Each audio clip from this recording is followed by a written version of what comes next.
حضرت ابراہیم علیہ السلام کا نمرود سے مناظرہ. مورخین اور مفسرین فرماتے ہیں کہ یہ بادشاہ بابل کا بادشاہ تھا جس کا نام نمرود بن کنعان بن قوس بن سام بن نوح تھا. یہ شخص پوری دنیا پر حکومت کرتا تھا کیونکہ علماء کے قول کے مطابق 4 بادشاہوں نے پوری دنیا پر حکومت کی، جن میں سے 2 مومن شخص تھے. 2 مومن تھے اور 2 کافر تھے. مومن کون تھے؟ مومن ذوالقرنین اور سلیمان علیہ السلام تھے جنہوں نے پوری دنیا پر حکومت کی، اور کافر نمرود اور نصر ہیں، انہوں نے بھی پوری دنیا پر حکومت کی. علماء فرماتے ہیں کہ نمرود مسلسل 400 سال بادشاہ رہا، مسلسل 400 سال تک حکومت کی ہے. اس نے شر کسی، ظلم، تکبر، ہر راستہ اختیار کر لیا، آخرت کے بجائے دنیا کو پیش نظر رکھا.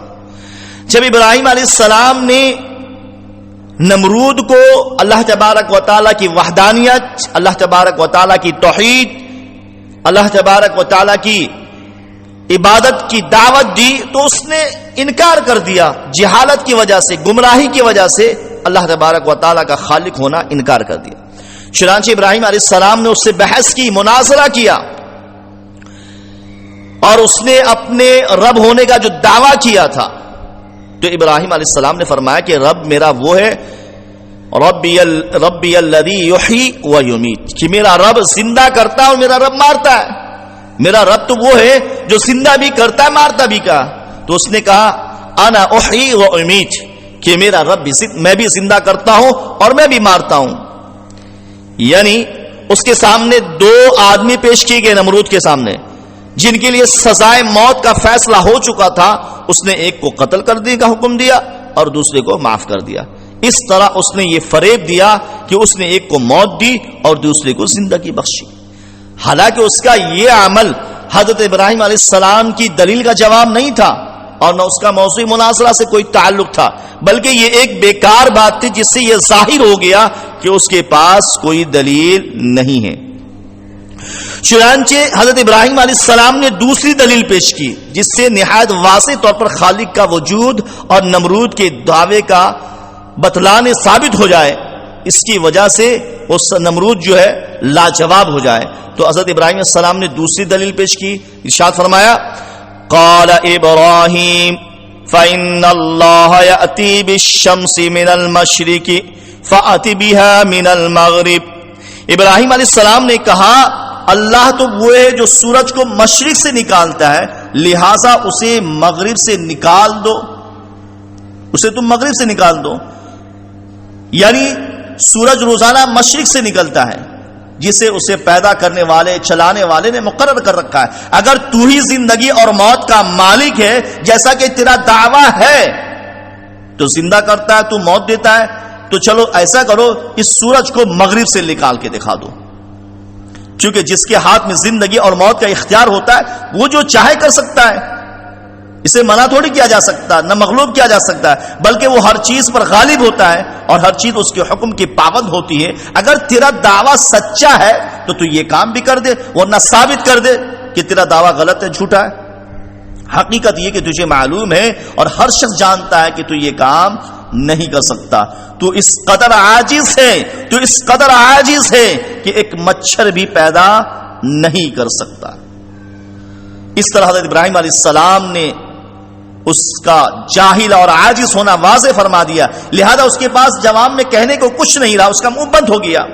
کیا جواب میں دیتا؟ تو اللہ فرماتا ہے فَبُهِتَ الَّذِي كَفَرَ وَاللَّهُ لَا يَهْدِي الْقَوْمَ الظَّالِمِينَ. یہ سن کر کافر پریشان ہو گیا. تو اللہ تبارک و تعالیٰ بے انصافوں کو ہدایت نہیں دیتا.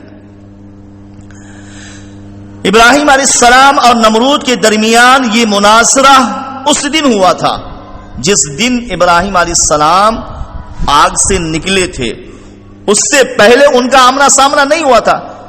جس دن وہ اکٹھے ہوئے اسی دن یہ مناظرہ بھی واقع ہوا. زید بن اسلم سے روایت ہے کہ نمرود نے اشیاء خرد کا انتظام اپنے ہاتھ میں رکھا تھا.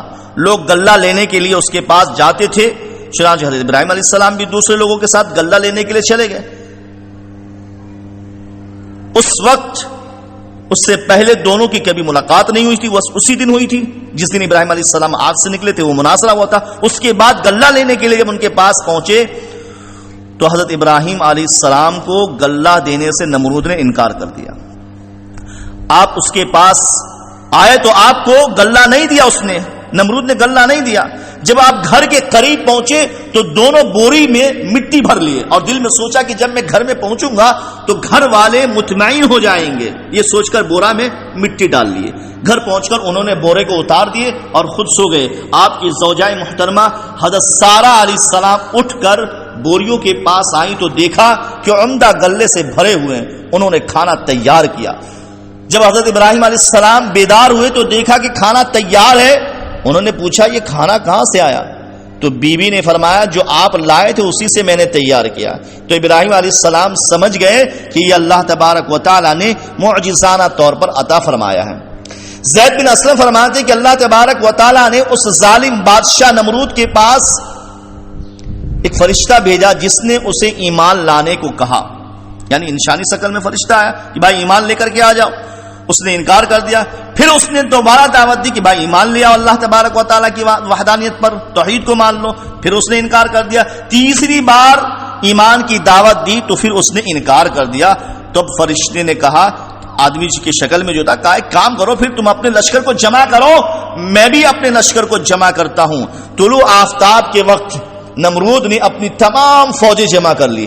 طلوع آفتاب کے وقت نمرود نے اپنی تمام فوجوں کو جمع کر دیا۔ اللہ تعالیٰ نے اتنے مچھر بھیجے کہ سورج مچھروں کے اونٹ میں چھپ گیا۔ اللہ نے لشکر والوں پر مچھر کو مسلط کر دیے۔ مچھر نے ان کا گوشت اس طرح کھا لیا کہ صرف ہڈیاں باقی رہ گئی تھی، گوشت کو مچھروں نے کھا گیا۔ پھر ایک مچھر بادشاہ کے ناک میں داخل ہو گیا۔ اللہ نے ان کے ذریعے سے اسے 400 سال عذاب میں مبتلا رکھا۔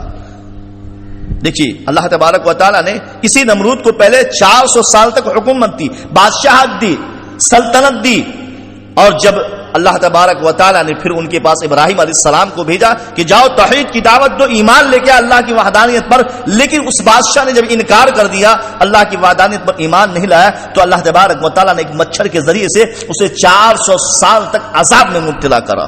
چنانچہ اس کے سر پر ہتھوڑے مارے جاتے تھے، حتیٰ کہ اللہ رب العالمین کے حکم سے وہ ہلاک ہو گیا، ختم ہو گیا، برباد ہو گیا، دنیا بھی برباد ہوئی